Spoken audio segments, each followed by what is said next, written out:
Imagine a woman invites you to her hotel room. And then imagine she throws you on the bed, rips all your clothes off, gives you a night of your life. The next morning you wake up, you part ways. Months down the line, say 3 or 4 months, you get an email.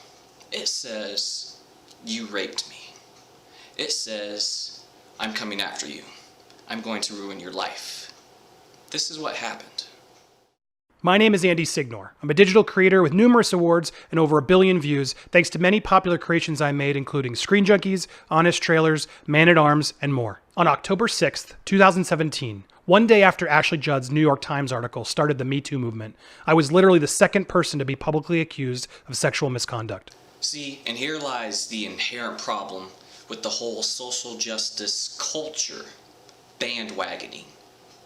See, right after Harvey Weinstein, then that's when she decided, after a year, 3 consensual meetings with this man, she decides, I see an opportunity here.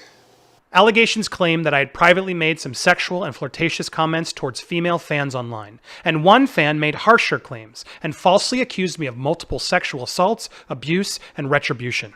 Without any factual evidence or efforts to seek the truth, headlines were written and stories were inflated and or fabricated, often reporting falsely that I had been demanding or expecting sexual favors from my employees and that an array of women were claiming I had assaulted or abused them. Of course, there are real, accusations, but for the most part, when you say just believe somebody, do you not understand how that is inherently flawed? You can't just believe somebody. I say 2 + 2 = 5. You do not believe me. So, on that sense, you do not just believe somebody when they say something.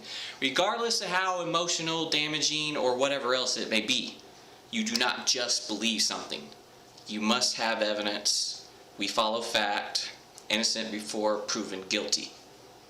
I filed a lawsuit. I made a statement denying the false claims of assault, abuse, and retribution. I publicly apologized to my family, my friends, and fans for my poor discretions and marital infidelity. And even though there are repercussions to her slander, emotionally, mentally, although not physically, financially, it also affects his wife, his kids, his family, and this is all based on absolute lies. She's going to destroy his life and affect the lives of his children and those around him for a lie, for herself. That is inherently evil. However, during this time, I'd been legally barred from addressing the specifics about any of those allegations, and from sharing factual evidence to challenge and disprove the egregious claims against me. Until now. And then on top of that, of course, the internet turns against him. Twitter, all this social media, of course they're going to turn against him because of this movement, this bandwagon. They jump on thinking that they have the moral high ground. Without any evidence, without any proof. He asked for proof. He asked her to prove it. She had nothing. And he had his hands tied because it was a legal obligation, and he couldn't prove his innocence. Until now, of course. I promised to explain when I could, and that time has come. So what really happened? Here are the facts. I had a completely consensual relationship for 2 months with April O'Donnell, aka April Dawn. She knew I was married, and we both knew exactly what we were doing. And when our relationship ended, April and I amicably chose to go our separate ways. Then, very much to my shock, more than a year later, directly in the wake of the Harvey Weinstein bonfire, April launched false and outrageous allegations, rallying a huge social media mob against me. Her lies were relentless, without a shred of evidence, and they created national and international headlines, scorching my name. See, this is the problem. Bandwagoning, pretending that you have the moral high ground. And even worse, this is sexist, believing a woman because she is a woman. That is inherently sexist, both against a man and a woman.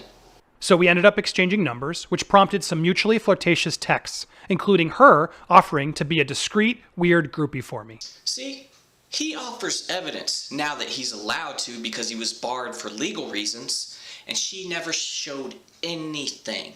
And also, like he just said, she offered herself to him. How can that be rape? First, she admits to having a lot of fun, and later I admit my regret for not making a move.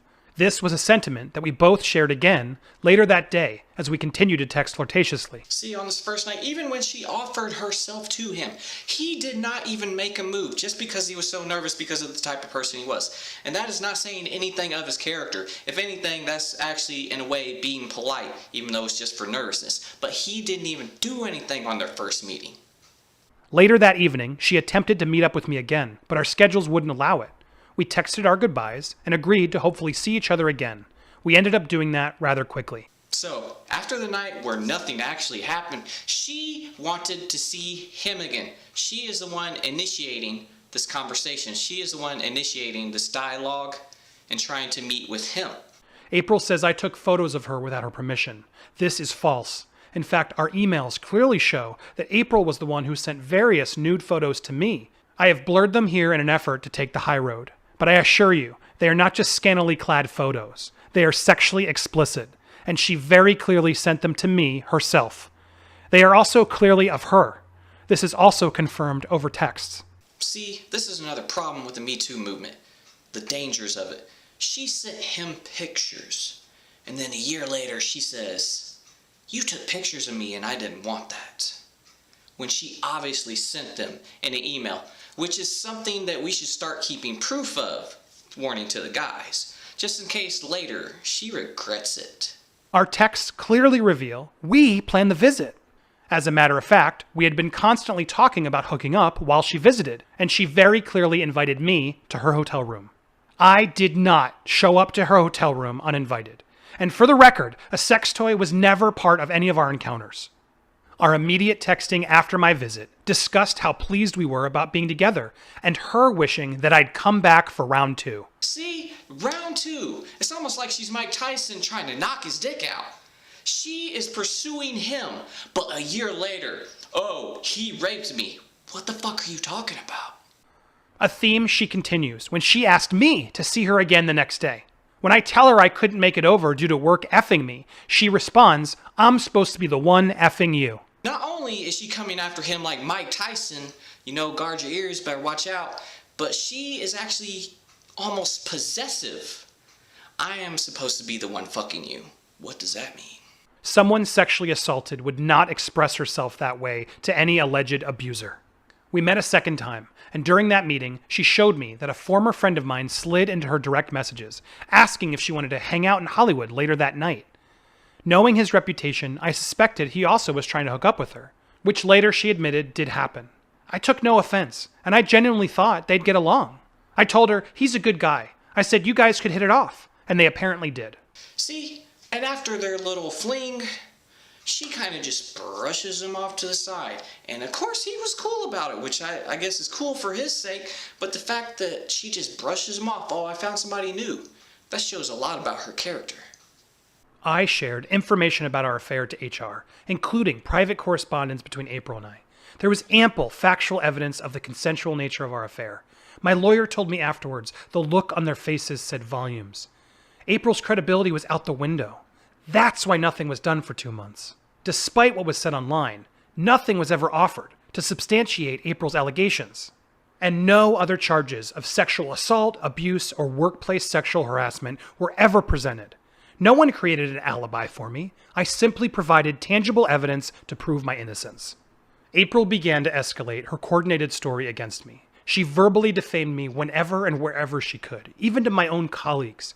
She began to look for anybody she could find who had ever been a fan of the show, to look for more infidelities or exchanges that she could use against me. Here again, where the danger lies. No evidence, no evidence, no evidence, no evidence. And all she is saying is, he did this. He did that. He did this, going to his coworkers, going to his job. She has no evidence. She has no proof. His hands were tied because of legal reasons. So all this time, he could not defend himself, even though he had the proof that she was lying. Herein lies the problem with the movement. Emma Bowers went on Twitter and falsely inflated a decade-old mutually awkward exchange we had by painting me as a sex-crazed boss demanding action from an intern. Emma was not an intern. Nor did she work with me at Screen Junkies, something I feel she irresponsibly allowed many news outlets to incorrectly run with. I was both surprised and flattered one evening when she opted to share with me a link to her own nude pinup photos. I don't recall saying exactly what she accused me of, but I am confident that I responded with compliments. I was married, so we both regretted the shift in tone, and we mutually apologized. See, and here lies the problem once again. Here she is, some random woman from 10 years ago. It's like she came out of a fucking time machine. And look, I'm here to jump on this bandwagon. Here, this guy looks like he's bad, so I'm gonna make a show of it too. This woman sent him a link to nude photos, and she felt bad about it probably. Why else would she have brought it up? And then says, he was being inappropriate. Because you sent him a link to your naked photos, he's being appropriate? Problem. April's flagrant request for help did prompt other fans to share stories and private messages showing that I was flirting with them online. 12 women in total came forward. None of them suggested anything remotely resembling April's allegations. Alright, and here it comes, the culture of victimhood. It's like when you lift up a fridge and a whole bunch of cockroaches just scatter, but instead of scattering, they're coming at you. It's like, okay, this person made an accusation. Now I'll start to say, there's an accusation here and here and here, even though they were actually just texting each other mutually, consensually. But they use it as a terms of, he is a bad person because he was texting me, even though I was texting him back. And they use that as anecdotal evidence? I don't think so. This didn't stop regular people from crafting psychological profiles on me, or news outlets irresponsibly summing it all up to make a far more incriminating read. That's the problem with Twitter mobs and social media justice. Malicious intent can be implied by one or two people who may not be telling the truth, but followers don't do diligent research, and instead merely share the headline of the seemingly justifiable action. Over the past 2 years, I learned April and my former friend reveled in their assassination of me and my career, while regularly appearing on the channel I built and even accepting donations along the way. And here's where the purpose truly lies, at least for this specific example. They wanted to use their victimhood for publicity in order to climb the ladder, all while destroying his life. So they destroyed his life just so they could climb a ladder. And all this time, they're accepting, donations from Patreon for a lie that they perpetrated that destroyed somebody's life. And then on top of that, they're championing themselves as heroes, saying, yes, I fight for the metoo movement on a complete lie that destroyed somebody's life, all while climbing the ladder for financial and public gain. How can you support that?